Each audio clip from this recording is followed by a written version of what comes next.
FBI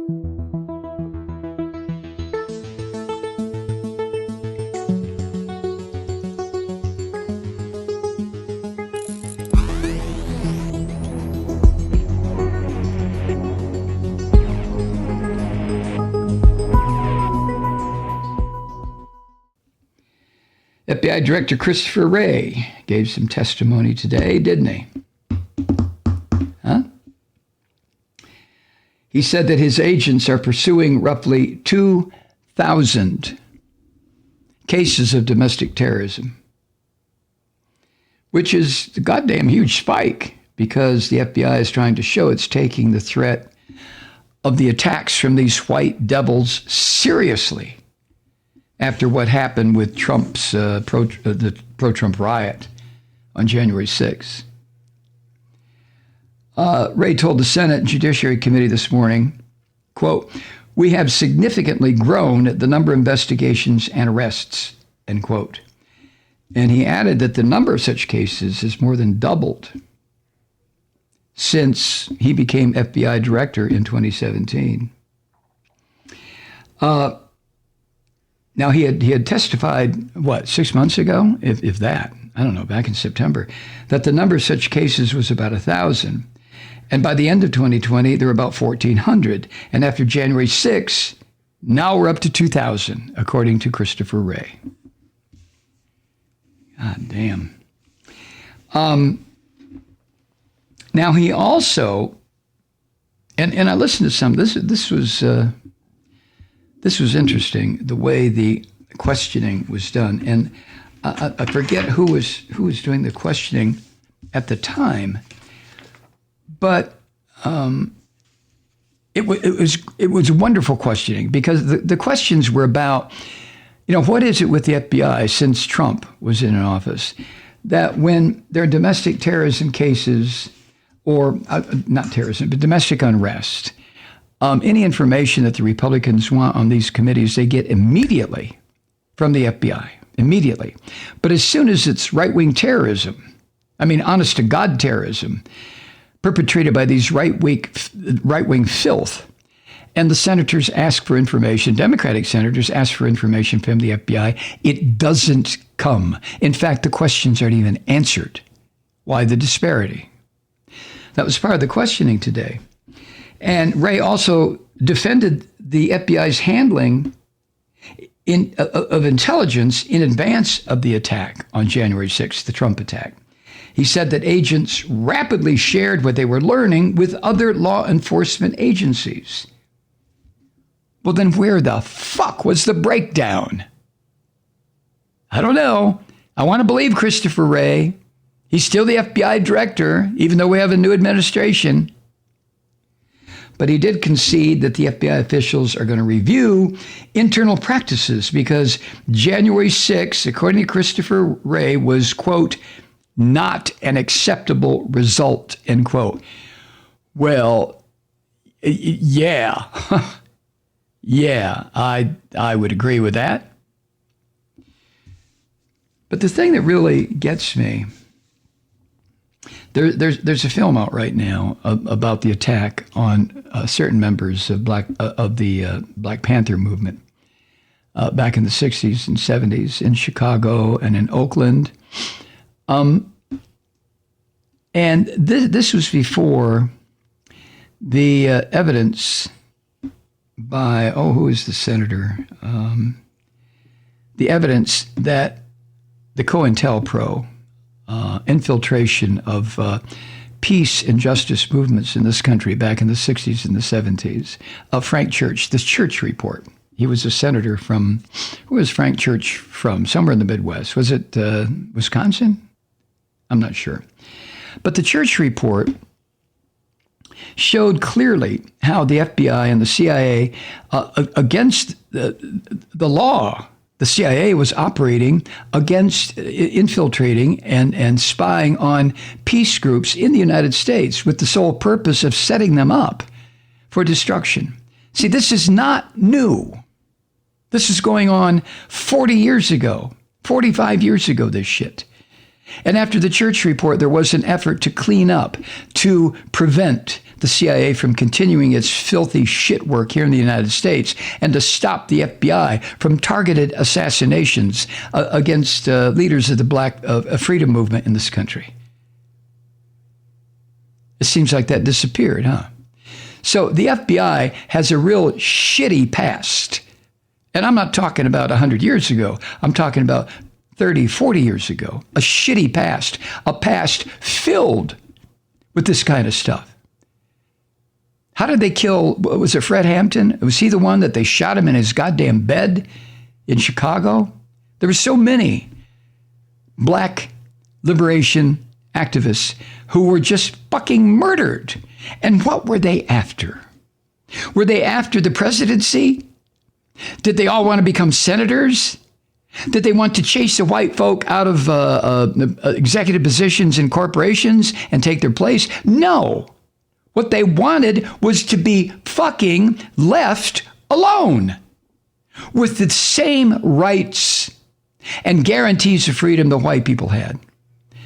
That was the whole idea behind the Black Panther Defense Organization. Stop killing us. And for that reason, the FBI, the CIA, all sorts of intelligence agencies that had no business spying on American citizens were doing just that, with the sole objective of eliminating the leadership. Kill them. I mean, just like fucking Putin does now. Only our FBI and our CIA back in the 60s didn't have to use poison. They just shot people in the fucking head. Dissenters, anti-war people, Black liberationists, human rights folks. It was horrible. Yeah, I was there. I know. Were you there? Okay, then you know too, right? Right. The FBI then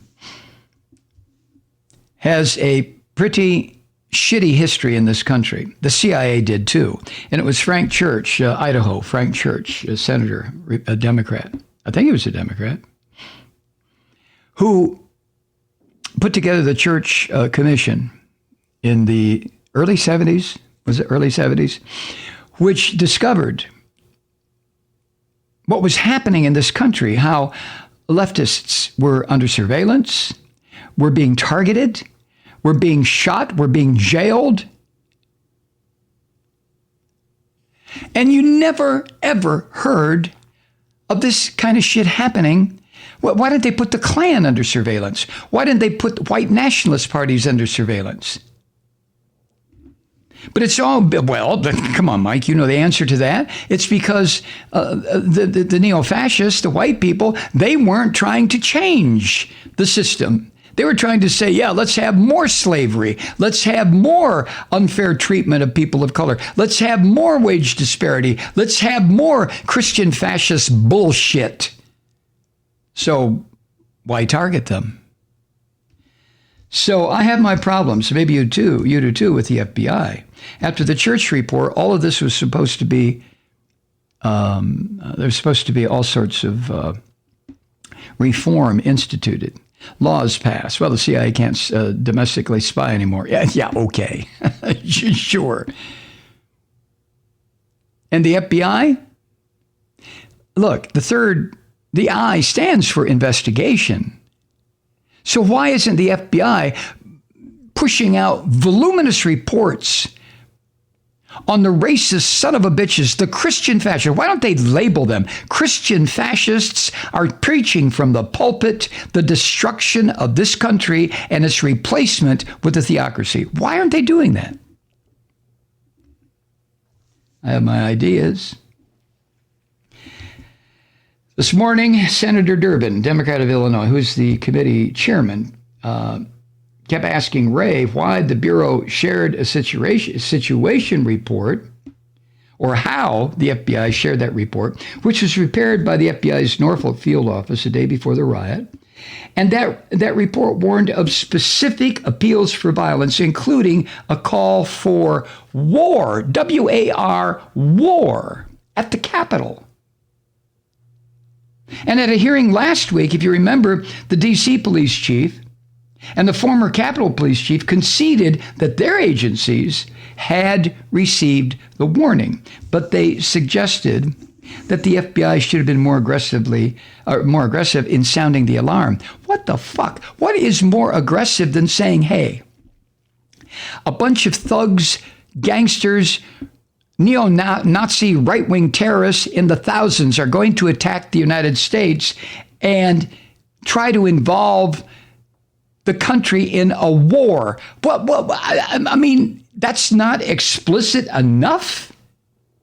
That the two chiefs of police of the Capitol and the Capitol police chief and the D.C. police chief, what did you fuckers need that would have been more aggressive sounding than that?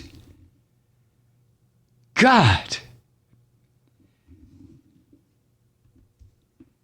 The D.C. police chief, Robert Conti, told lawmakers, quote, I would certainly think that something as violent as an insurrection at the Capitol would warrant a phone call or something, end quote. Well, okay, Mr. Conti, I would think, I agree with you, Chief Conti, that it would warrant at least a phone call, but I would think if you didn't get one, you ignorant son of a bitch, you would have got on the phone and yourself and called the FBI in Norfolk and said something along these lines. What the fuck are you talking about? You could leave out the F word if you want to. So Christopher Wray this morning said that report from the Norfolk field office was shared in three ways. It was sent by email to the FBI's Joint Terrorism Task Force, which included D.C. and the Capitol Police. It was posted on a law enforcement web portal, and it was mentioned in a command center briefing in D.C. Mentioned. You know, I may mention that I need to go do a load of laundry. But when you're talking about a war against the United States, it's a mention? What is going on, really? Huh? So Ray went on, he said, all this shit was unverified. He said, quote, in a perfect world, we would have taken longer to be able to figure out whether it was reliable, but we made the judgment, our folks made the judgment, to get that information to the relevant people as quickly as possible.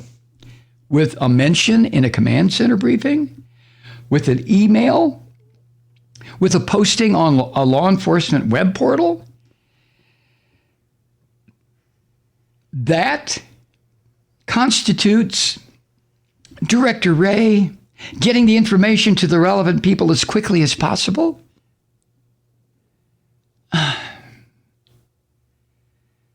And even my dear Washington Post, listen to what they say here. This is a quote from the Post, from the article I'm using here. Pantifa is a derogatory term for Antifa, a far-left, anti-fascist movement whose adherents sometimes engage in violent clashes with right-wing extremists. A far-left? Anti-fascism is now considered far fucking left? Anti-fascism? So every American soldier who went into World War II, whether they came back in a fucking box or alive, was a far left person? Because that's what we were fighting in World War II, fascism. We were all, the whole country. If some of you remember, I doubt if anybody does remember. I don't, even though I was alive when the shit went on. But the whole movement to stop Hitler and Mussolini and what was going on in the Far East was an anti-fascist movement. So are we going to call all of those soldiers alive and dead, the few remaining World War II veterans, far left? Many of whom are now Trump supporters? What the fuck has happened to reality or reasonableness or truth? Far left anti-fascist movement. Son of a bitch. Hi, Truth Seekers. Mike Malloy here. As you know, we've switched formats and are now broadcast exclusively on the Progressive Voices Network. So that means you get fewer program interruptions, no corporate commercials, and lots of profanity. But our format change also means some of our radio listeners no longer hear the program. It's been a while since I mentioned our podcasts, so you may have forgotten that there is a way to listen to this program anytime you need a good dose of screaming. Visit MikeMalloy.com and subscribe to our podcasts. As a podcast subscriber, you can download the program to your mobile device and take me with you wherever you go. And if you have a friend who needs a dose of truth-seeking, you can give a gift subscription as well. That's MikeMalloy.com, and never miss a minute of the uncensored fun and frivolity.